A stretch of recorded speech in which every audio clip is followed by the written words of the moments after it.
Hey friends, welcome to the second edition of Reflectors Training videos. Last week we talked about the CPI levels of behavior and what our responses should be to those levels of behavior. This week we're specifically talking about the behaviors of biting and grabbing.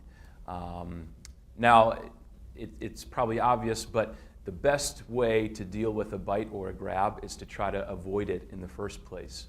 And sometimes we find ourselves in situations because of our instinct or intuition of reaction that a bite or a grab will happen. But I want to challenge you, and it's a challenge to me as well, that when we see those signs of behaviors, just like we talked about last month with those signs of anxiety, yes, we want to support, but here's the key.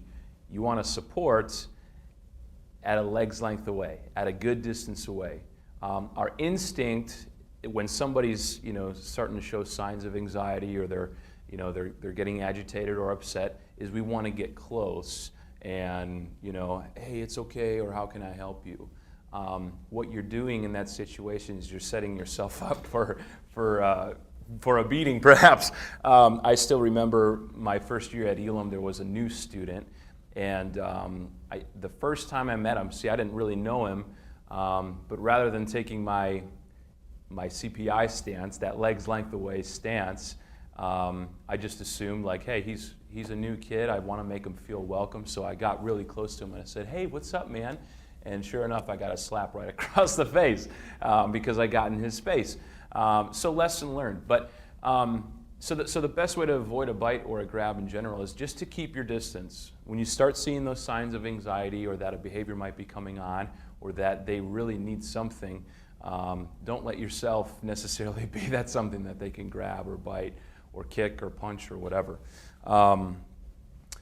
So the best way is to avoid it. But if you find yourself in a situation where maybe you were too close, or maybe it just came out of nowhere and you weren't even expecting it, and all of a sudden they've got your arm or they've got your hair or they're biting you anywhere in your body.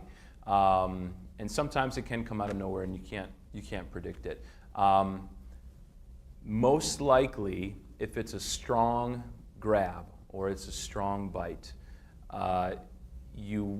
there will be a mark left, probably a bruise. But there is a safe way to get out of it that will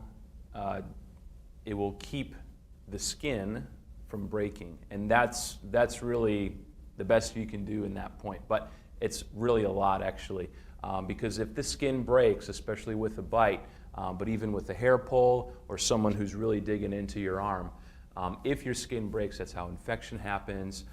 If we start getting blood, then it's a whole new liability and issue. So there's a way to get out of bites and grabs, and that's what I want to show you now. All right, so this is my model, Kevin, and Kevin's going to help me demonstrate how to get out of the bite and how to get out of the grab. And like I said earlier, when Kevin goes into bite, if I just pull away, he's going to break skin most likely. So what I'm going to do is feed it, push down, use the leverage of his jaw to release my arm, and push. The farther I push back, the more his jaw is going to open, and then I'm going to release. So here's what it's going to look like. Go ahead, Kevin. This is weird. Okay, so Kevin's got me here. I'm going to step in and push down and pull away. All right? Now, the other thing I could do how did that taste? Delicious. Okay, the other thing I could do is sometimes the person they're going to bite you and then they're going to pull away, which would be the same effect as you pulling your arm away. So if you really want to create leverage, let's do it one more time. I left some teeth marks. See, that's the other thing to remember. Once you get the bite, there's going to be some damage done, but this is all about the least amount of damage and the least amount of injury as possible. I might have a black and blue later, it's okay. As long as I don't have ripped skin, because that's how infection is created. Okay, so the other thing I can do is, if Kevin's biting my arm and he's trying to pull back away, I can pull his head like this. All right, so then I have him here. And I'm going to show you the similar thing with the hold. And so I'm pulling in, I'm pushing back, I'm going down, and I'm releasing. Okay? That's how you get out of a bite. All right, so now getting out of a grab. three components to remember. And let me do the short version first. So Kev, grab me like this. If somebody has you, and look at, this is the weak point right here, okay? Because this is the opening, this is where his fingers are meeting. If it's a really weak grab, I can just go like that and get right out of it. Because, well, it's a weak point, it's a weak grab. But if he has a really strong grab, and I can't really get out of that well. Okay, here are the 3 steps to remember.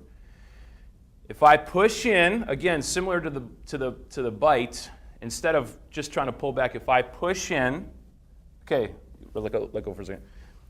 Here, you can try this right where you're sitting. Put your fist out here, make a strong fist, and then try to bring it into your body. The closer you bring it into your body, the harder it is to keep a tight grip. So that's number 1. I'm stepping in, I'm loosening in his grip. I'm also going elbow to elbow. Okay, so step 1 is step in, elbow to elbow, and then this is still his weak point right here. That's where I'm pulling away from. And it's best to kind of turn away. So here's sped up. Ready? Step in and release. Now I don't want my back to him, and I don't have enough camera space here to. Here, you step right there. Yeah. I'll see how much you can see of this. As I step in, go elbow to elbow, and release away, I'm going to create some space so that I'm a safe distance away, like we talked about before. You want to keep a safe distance from someone that's going after you. All right? So last time, here, we can try this one too. Okay? Same idea. I'm going to step in, elbow to elbow, and I'm going to swing out like that. Okay? You try at home.